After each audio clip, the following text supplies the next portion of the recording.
राजनीति, आंदोलन, किसान, करप्शन, गरीबी, इन सभी मुद्दों पर आवाज उठाएगा अब तक न्यूज इंडिया।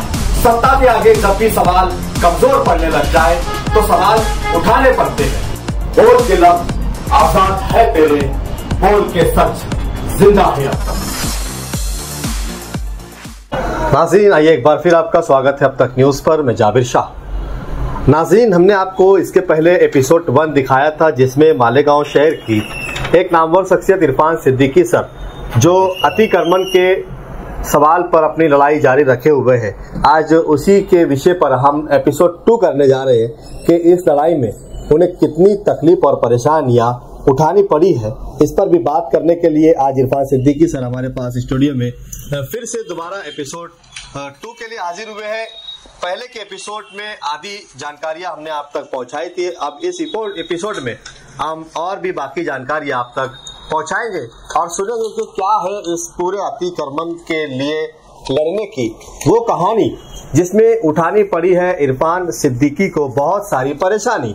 तो आइए मुलाकात करते हैं इरफान सिद्दीकी सर से और जानते हैं कि क्या है उनकी तकलीफ और परेशानियां और क्या है इसका हल।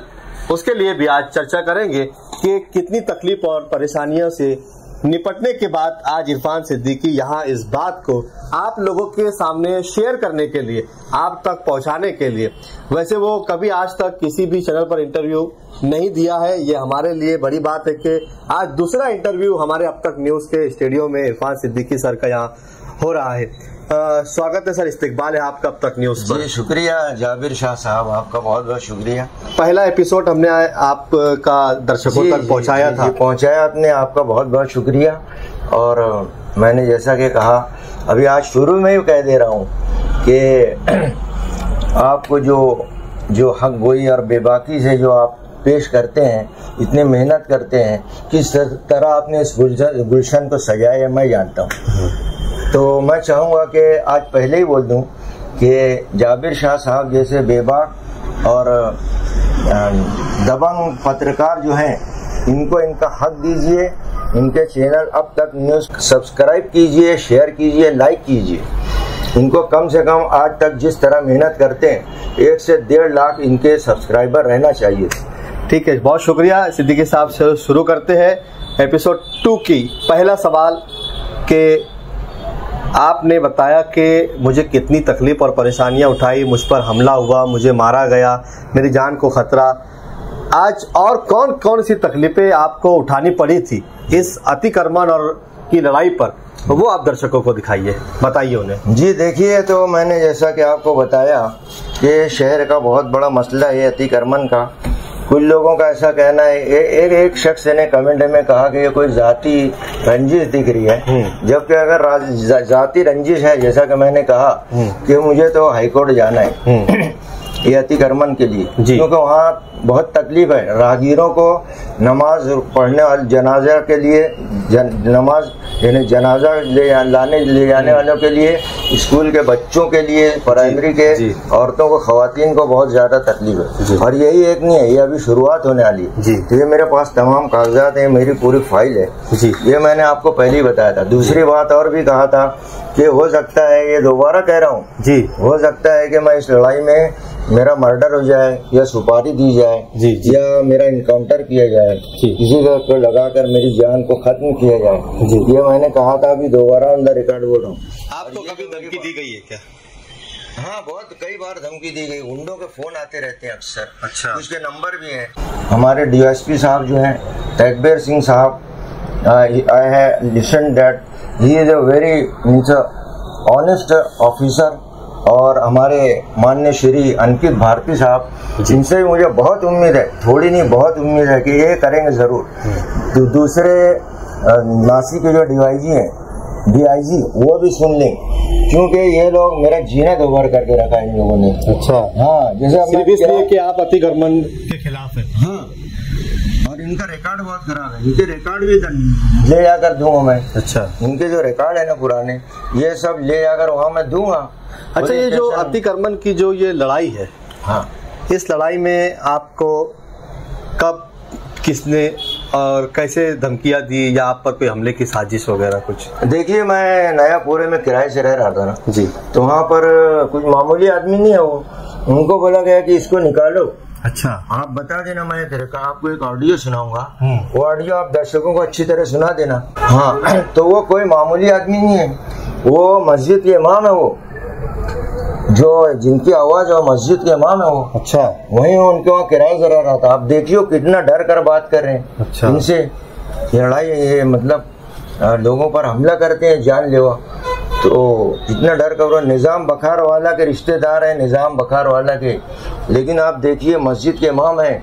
अच्छा, इन्हें समाजी काम करते हैं, वो लोगों की मदद करते हैं, गरीबों की। वो कितना डर के बात कर रहे हैं। वहाँ से मुझे निकाला गया, हटाया गया वहाँ। हाँ, मेरे को फोन करके बोले हैं वो लोग ने।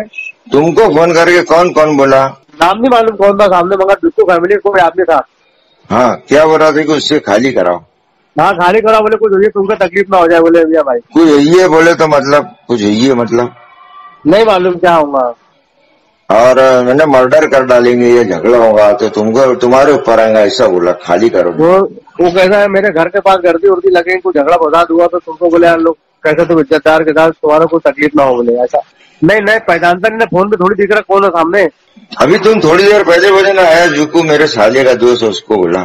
अरे तो मेरे साले का दोस्त है, मगर वो अज्जू को नाम बोला कि क्या बोला वो ध्यान नहीं मेरे को। अज्जू है क्या नाम बोला? अजीज है, आया जुकू है।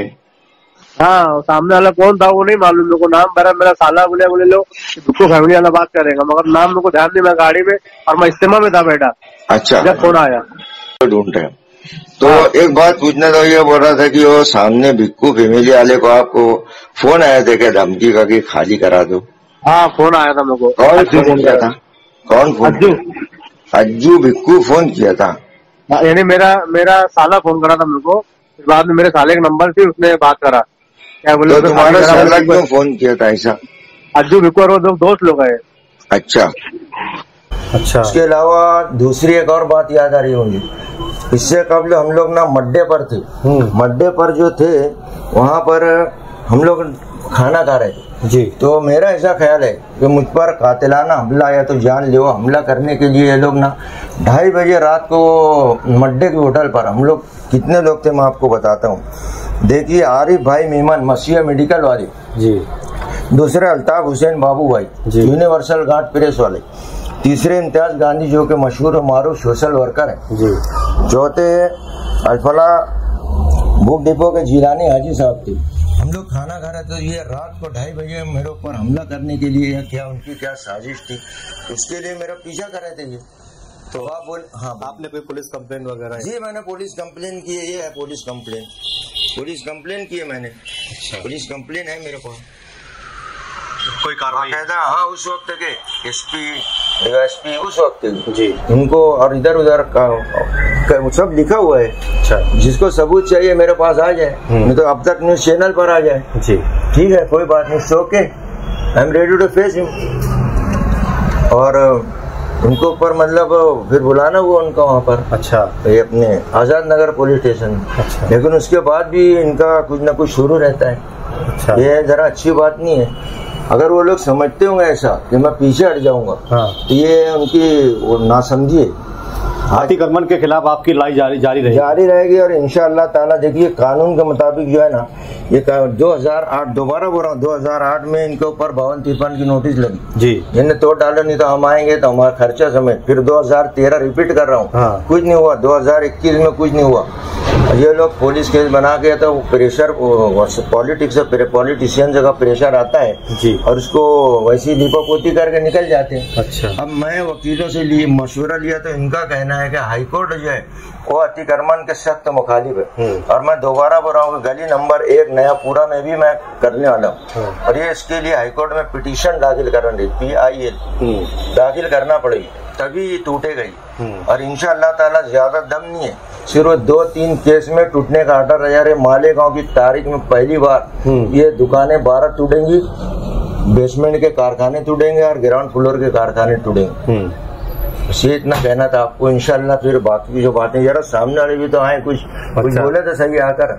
हमने पहला वीडियो दर्शकों तक पहुंचाया जी, शुक्रिया। लेकिन कोई भी उसका तो आउटपुट निकल करके आप तक कोई आया, कोई धमकी, कोई फोन या वही गुंडे लोग फोन ऑन करते हैं, तो इनसे कौन डरने वाला है। अच्छा, जिन्होंने पहले फोन किया था, हाँ। अभी तो नहीं किया, ये एपिसोड के बाद तो कोई किया नहीं। अच्छा। लेकिन उससे पहले जिन जिन लोगों ने, गुंडों ने मुझे फोन किया, धमकी दी, उनके नाम और नंबर मेरे पास है। अच्छा, और वो मैं पहुंचाऊंगा ऊपर तक। सिद्दीकी साहब, आप इतना मतलब जोखम ले रहे हैं, आपका लोग पीछा कर रहे हैं, फोन पर धमकी दे रहे हैं, गुंडों के फोन आपको आ रहे हैं, तो क्या आपको अपनी जिंदगी से प्यार नहीं है? क्या आपको डर नहीं लगता है क्या? देखिए, डरता तो मैं सिर्फ अल्लाह पाक से हूँ। और जैसा उस दिन वो मट्टे पैसा मारे, रात का 2:30 बजा था, हो सकता था ये लोग मेरे को वहाँ अकेला पाकर मार देते थे, क्योंकि ये हो सकता है, ये कभी मेरे साथ हो सकता है। इसलिए मैं चाहता हूँ कि मेरी जो आवाज है ना, आपके चैनल के, अब तक न्यूज के चैनल के माध्यम से, महाराष्ट्र के जो चीफ मिनिस्टर हैं एकनाथ शिंदे साहब हैं, और हमारे जो शहर के उद्धव ठाकरे के वो हैं, रामाबाबू मिस्त्री, he knows me very well. और उनके उस दिन जब झगड़ा, ये सब मारपीट, लड़ाई झगड़ा हो रहा था, उस वक्त जो है तो वो शिवसेना के वो थे यासीन मिम्बर साहब, पहले में बोला था, उनको भी ये लोगों ने धमकी दावत दी थी कि तू कौन होता है, देख लेंगे हमारे सामने कौन खड़ा हो सकता है। इरफान भाई सिद्दीकी आज जो हमारे एपिसोड 2 में हमारे मेहमान थे, इन्होंने बड़ी बेबाकी के साथ फिर एक बार अपनी अतिक्रमण के खिलाफ की इस लड़ाई को जारी रखते हुए आज हमें बताया है कि भले ही इस लड़ाई में मेरी जान क्यों न चली जाए, मगर ये लड़ाई मैं लड़ के रहूंगा और जीत के रहूंगा। और ये मालेगांव के इतिहास में पहली बार होगा कि कोई हाई कोर्ट से ऑर्डर लाकर अतिक्रमण को तोड़वा सकता है। अब ये तो वक्त ही बताएगा कि कब और कहां, कौन सी जगह टूटेगी, कौन सा केस हाईकोर्ट जाएगा। इरफान भाई सिद्दीकी साहब यहाँ बड़ी बेबाकी से अपनी बात रख रहे थे। शहरियान को उनकी बात कितनी पसंद आई, आप कमेंट बॉक्स में हमें जरूर बताइए। और इरफान भाई सिद्दीकी की जो अतिक्रमण के खिलाफ ये लड़ाई है, इसमें शहर की जनता उनका कितना साथ देगी, ये भी आप कमेंट बॉक्स में हमें बता सकते हैं, या फिर इस वीडियो को लाइक करके भी आप बता सकते हैं कि इस लड़ाई में आप इरफान भाई सिद्दीकी साहब के साथ इस लड़ाई में बराबर की शामिल है, शरीक है, और आप भी इस शहर में अतिक्रमण मुक्त मालेगांव चाहते हैं। ये थी आज की हमारी एपिसोड 2 की रिपोर्ट।